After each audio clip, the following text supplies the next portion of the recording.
You're listening to Makin Mighty, the Challenger Sessions. This is the show where we look at challengers, underdogs, and try and get under the skin of what they do to make themselves successful. Today's episode, we're going to be talking to somebody I used to work with, Josh Daly, who took a heritage brand that was in obscurity, out in trade, and made it into a modern day challenger. We're going to get into the tactics he used, some of the things he did and didn't do that helped move the needle, and some of the lessons he learned along the way. So let's get into today's episode. It's going to be a good one. So welcome Josh Daly to the pod. Thank you so much for coming on, mate. Thanks for joining us, for sharing your experiences. Before we kick off, would you just give me a kind of 1-2 minute intro to yourself and why we're chatting today, really? Hi Simon. Yeah, thanks for having me. I've been listening to the pod over the last few weeks and really enjoying the content that you're doing. My name's Josh. I've been in FMCG for the last probably sort of 10 years or so now. Most of that time in ABF, working in various different businesses, from sports nutrition and to, well, more recently mustard, and then that's where I met Simon. And then I've moved on. I'm now working in pet food sector, which is this has been a bit of a fun change. But yeah, looking forward to having a conversation about our times back in ABF. Amazing, mate. Yeah, and I think really keen to get under. You've worked for a lot of challenger brands of various different sizes, which you've said on this podcast before. Challenger isn't a business size; it's more of a mentality, a tactic than it is a business stage or size. And I think you've worked for quite a few challenger brands in your career. So when you think of the word challenger, particularly in FMCG and consumer packaged goods, what does it mean to you? Right, yeah. I mean, I think challenger, when it comes, like, immediately when it comes to your mind, especially in food and thing, we think of those kind of new brands that are doing something very different, really sort of high growth trajectory. But actually, like, I think kind of like what you said, challenges, it's actually more of a mindset. It's about, we're not the number one, but we do want to challenge the kind of status quo. And it might not even being an aspiration of being number one. You may want to kind of remain a challenger, but it's about, yeah, I guess it's about wanting to be against the kind of the status quo. And yeah, a lot of the brands I've kind of worked with in the past, that has big and small, that has been the case. You can be, all the way from 1 million to multiple hundred millions and still be a challenger. So it's definitely where the fun's at, I think, in terms of the FMCG. Yeah, 100%, 100%. And I think what I really want to get into is some of the work you did with Grey Poupon, and the kind of renaissance that the mustard brand has had over recent times, because it has been out in the wilderness a little bit. So when you think back to that, it's 12 months ago that you stopped working on Grey Poupon. But what was the problem you were trying to solve, and where did you think the brand was stuck? Yeah. So okay, yeah, going back probably 4 or 5 years ago now, when I kind of joined your team. I think 2 weeks before, Chris at the time sort of said, give me a call. He's like, oh, by the way, I've been delisted in Tesco. Um, so that's always a great place to start. I actually think that's genuinely a better place to be in. I don't want to be the person who comes in and goes, oh yeah, we've just won all this stuff. You need to now defend it and go even more. So no, give me the hard job for sure. Um, so that was the kind of the context of starting, and I think that kind of really spoke to the problem that Grey Poupon was having as a brand, in that it's been around for 200 years, but it was doing exactly the same thing and talking about, the brand's being spoken about the same way as our biggest competitor, similar product, not quite as good, maybe not quite as good quality, but yeah, very very similar product, backed by Unilever, huge JBP spend, huge investment, and what you kind of realize is you're never going to outdo them by doing what they do. So the kind of challenge was, how do we do things differently to what the kind of incumbent brand was doing. And effectively Tesco were like, we know in kind of FMCG that duplication is like top of the list for buyers. Get rid of duplication where possible. And if you looked at those two brands, you're like, well, they're doing the same thing. They're talking to the same consumers. I don't need both. So that's ultimately what happened. And so the challenge became, well, there's some things we definitely don't want to change. We can talk about that, but what things can we change to make sure they're very different products to the consumer? I love that. I think that's where I'm at. I think it's something I see quite often. Yes, you need to have confidence, you need to be fully focused, you need to be in your own lane, but that ability to pull yourself apart from competition, which is broadly, as you said, speaking to the same consumer, doing the same job, is equally important, particularly when you're talking to a buyer, as why should we be on shelf as well as, or instead of. That's something that I think quite often gets missed, and people become focused on, well, I just need to talk my own game, but sometimes it is about pulling yourself away from competition. And you mentioned there about the brand's 200 years old, and there were some things that you absolutely did want to change and some things you absolutely didn't. So kind of heritage of a 200-year-old brand versus relevance. How did you decide what was sacred and couldn't be touched? And what was the kind of, we're going to change these things because that's going to make a difference? Yeah, I guess it's quite difficult, isn't it, when you've got a brand that's been around for so long to sort of come in and sort of say, I want to change everything. Because ultimately, if the brand's been around that long, there's probably a good reason why. And that's, look, it's kind of what are the things that kind of make it famous. For me, there were kind of two real things that we just could not touch. First one was the product and the product quality. Like, it is synonymous with high quality premium mustard, and therefore, like, changing anything to the recipe like that was an absolute no. The second thing is the jar, like the jar and like the lid and the kind of French like sticker on it are really kind of core brand assets. You know, if you'd go to someone on the street now and you sort of ask them, do you know what Grey Poupon mustard is? And a lot of people would be like, I don't know what you're talking about. Show them a picture of the jar, and they go, oh yeah, I know that one. Yeah, my mama has that, or I've got that in my cupboard. So yeah, that's the kind of acid test of like, okay, we absolutely can't change those things. So that in some ways that makes it easier because you're like, right, that's off the cards. So let's focus on other stuff. And those kind of other things that we could do were, we need the positioning needs to kind of be clear and move away from what Mai were doing. It's a kind of traditional product for kind of possibly kind of older audience. We sort of saw that as an opportunity. Actually, you've got lots of younger foodies, more people scratch cooking when they're younger. Huge opportunity to attract that audience. And that therefore means you need a kind of different tone, different comms, and different kind of off-pack comms as well to make to really kind of talk to that consumer. So that's where we sort of decided we'd go all in on.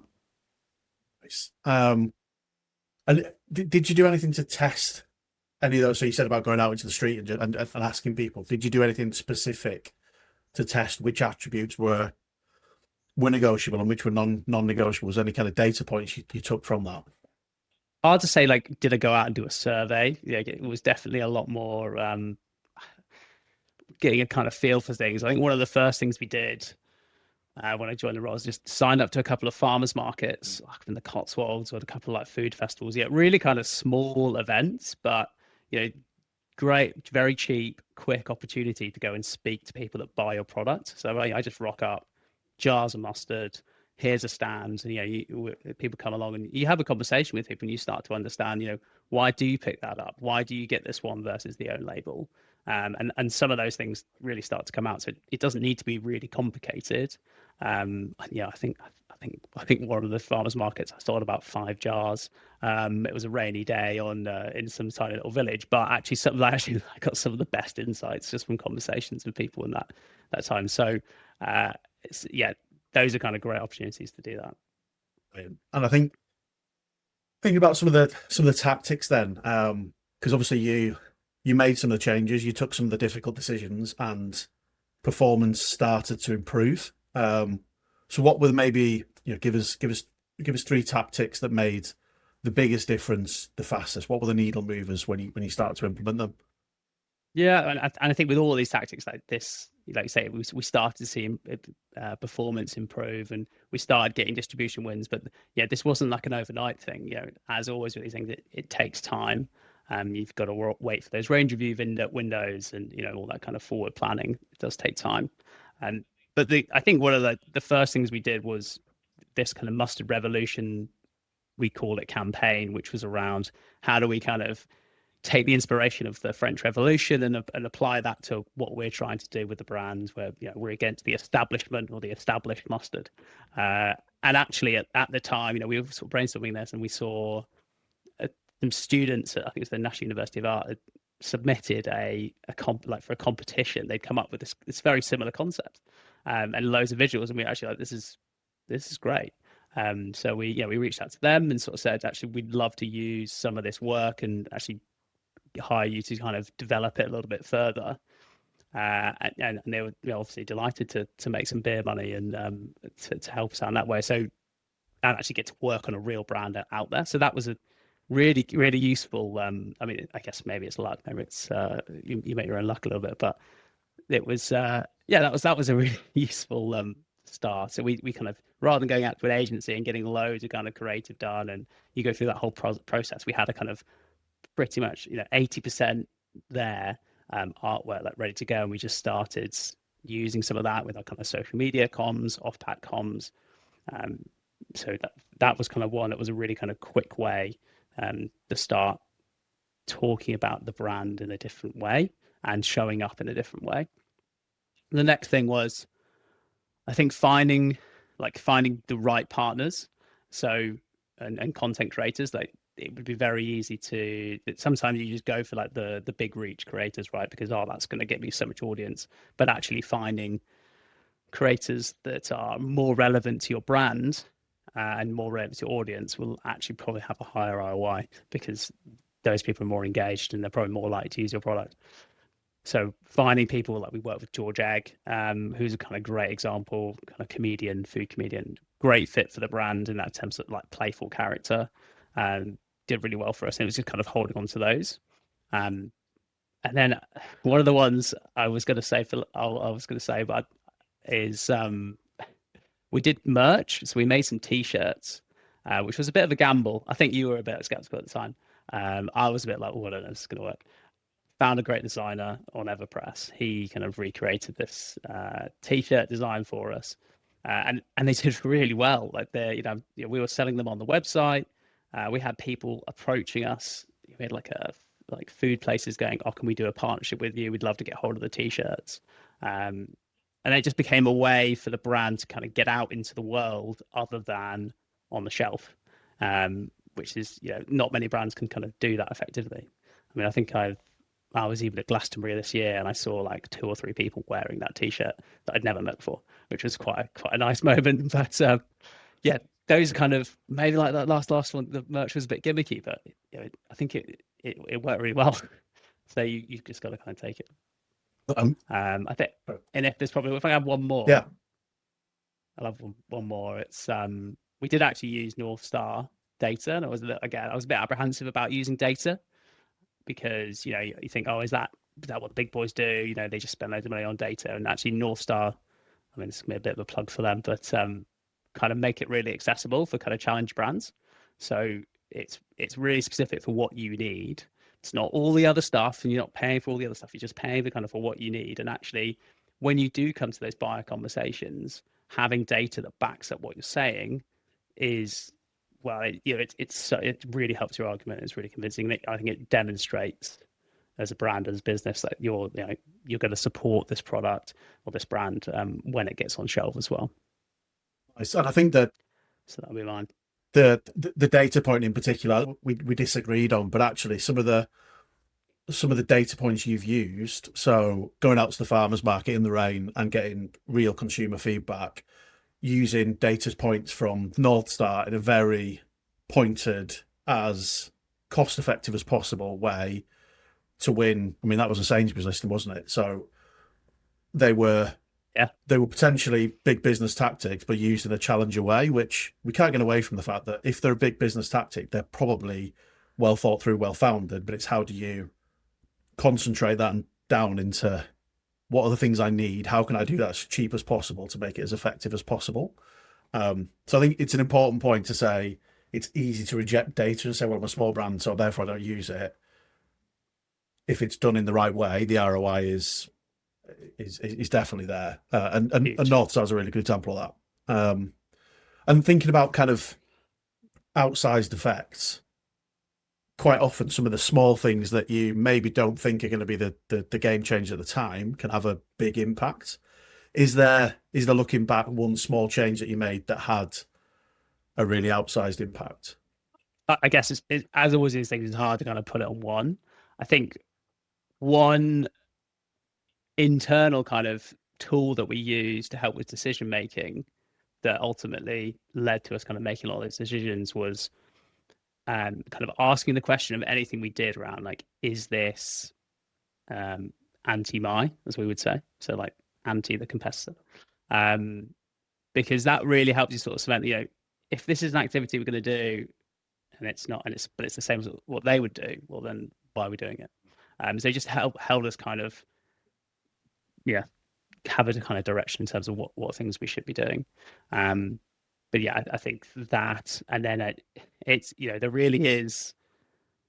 The other one is just resilience, and it is just going on and on. I mean, I think the amount of unanswered emails I sent to Sainsbury's buyer, unanswered calls, it must be in the hundreds, because I was just, and it is just resilience. And there's one day just that, sometimes the buyer changes, and you'll feel, and then they go, oh, actually, here's this person. So those kind of things, you can't be overstated that you just got to keep trying, and things do kind of work out eventually, just maybe not in the timeline you initially hoped. Yeah, definitely. And I think so. This is quite a unique instance we're talking about, where you've taken what is a heritage brand, and is known all around the world, and is what was 1777 is the date on the label.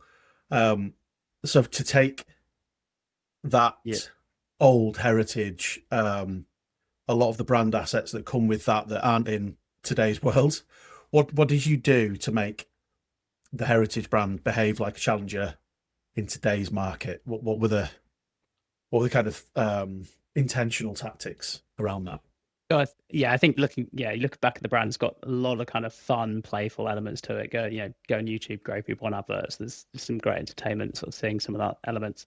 So when we're talking about a heritage brand, it's about finding those bits that made you famous, and doubling down on those. So it was doubling down on kind of the playful and the kind of creative way of doing things, having a bit of fun with the brand, and then kind of repositioning it. So it's a heritage brand that's always had this consumer, but that doesn't mean that you can't open it up to more younger consumers. So really kind of focusing on who that audience is, and reintroducing those kind of older brands to a kind of younger audience is really effective. And when we see it all the time now, right, with vintage clothing, those are some of them not even real brand. People wear kind of vintage clothing with Campbell's soup or whatever on the back. Like, there is something about those kind of heritage brands really resonates with people, and even more so with the kind of younger audience. So yeah, that was really clear. But yeah, some work for us. And if I quite like to learn from things that didn't go so well, and I think that they're always really there's some good lessons in there. So if you could do it all over again, what would you do more of, less of, and completely fucking avoid? I kind of wish you'd done the data earlier, but I don't think like North Star existed before, like much before we were kind of we tried out. We were kind of early days with it. So yeah, been great if that was kind of earlier, because I think that would have really helped, because we were in a good position. It would have helped with those conversations. I think I would have stepped on that kind of the mustard revolution position. I would love to have kind of taken that to the next level of, what does that look like in the real world? How does that turn up in events? What other kind of touch points could we have had a play with that? And then I think the things that didn't work, I mean, there were quite a few. I think the one I definitely wouldn't do would be the NFT. That was probably quite high up there. I mean, it was at the time, right? It was of the Yeah. time, so it felt like the thing to try, and it was definitely, we got some great samples of the product. I mean, we made some great packs and sent those around the world, but maybe not something I would have rushed into again in hindsight. I think also, there were times when we probably, we worked with the wrong partners on to do kind of content and things like that, because it felt like the right thing to do, but actually the content wasn't I think what we needed it to be in terms of that kind of mustard revolution. Yeah, we worked with loads of great partners, by the way. We did some fantastic stuff with Rubens in London, like pop-up events. And we did like the Waitrose Winter Festival as well. That was a really, really good event. So like we did some really good things on the partner side, but yeah, some of them they just didn't work. But sometimes that's just hindsight. Yeah, and obviously overall, you took a brand that was sub 250k to be well on its way to being a £3 million brand. So overall, it works, but there were some things you would have done less of. But in hindsight's a lovely thing. Yeah, you got to kind of go and do it first. Yeah, of course. And on that kind of, it was a pretty hockey stick journey in terms of the rate of sale increase and the distribution increases. What were the kind of key metrics you kept a close eye on to know is what I'm doing working or not? I think when you're in that kind of high growth world, those kind of simple metrics around distribution, rate of sale units per week are the kind of lifeblood of your business, because without those, well, that's what the buyer's looking at, right? So in terms of rate of sale, that drives everything. Like how many people are picking up your product every week, in how many stores, and that gives you a pretty good indicator. I mean, obviously you can have GSV, but in a world of lots of inflation, in a world of a mustard crisis that we also went through, where you have got so much inflationary pressure as well. I guess you got to really it's easy to sort of say, oh well, GSV's up, but actually no, it comes back down to this kind of distribution points and rate of sale are really important. That makes sense, mate. I think my last question that I ask all my guests is, what's the one thing you want challengers to take and learn from your experience, whether it be just on Grey Poupon or the challenges throughout your career? What's the one thing you want people to hear? I think for me, it probably is overstated, but it's the resilience piece. You just have to keep banging on the door, more times than you think. Like if you think that's a lot, do it by 10, and then that's probably enough. Because ultimately, there's so many other brands all fighting for kind of buyers' attention, as you know, from being a buyer. So you really just have to do things differently. So whether it's turning up differently, talking differently in emails, doing something different that's going to help you stand out. And I think that was one of the things that I took away from it. Yeah, I think it's very fair. We kind of look on at these overnight successes, and it's this one's a 200-year-old overnight success, isn't it? Which there's an awful lot that's got in between the founding date in 1777 and you getting the brand to its peak where it is now. That's brilliant. Thank you so much for coming on. It's really good to see you again. It's really good to see your new tash as well. Very much enjoying that. And I'm sure people listening will get a lot out of this. So thank you so much for your time and for sharing. Yeah, that's been a pleasure. Thanks, Simon. So that was an episode of Makin Mighty, the Challenger Sessions. That was Josh Daly, who used to run Grey Poupon, used to work with me to smash the condiment industry and change French mustard on UK retail shelves. Loads of lessons came out of that. I think there's loads of learnings that are really applicable. People can take into their own businesses. I hope you enjoyed that. If you did, give us a like and subscribe and a follow. All the stuff you can do with podcasts there. You can find it on Spotify, on YouTube, on anywhere you get your podcasts. You can find Makin Mighty the Challengers Sessions. If you give me a like and a follow on Instagram and TikTok, I do daily videos on there with hopefully practical tips for challengers and founders, particularly the food and drink space, but challengers in any space. And then you can sign up for a mailing list where each week you'll get in your inbox some practical tips of do these 3 things today, make it tomorrow better. So yeah, follow me on all platforms. And if you want to drop me an email if you've got any questions, a topic you want me to cover in future episodes, or a brand you think we should try and get the founders on, drop me an email to Makin Mighty, and it'll be me that replies. We will see you next time.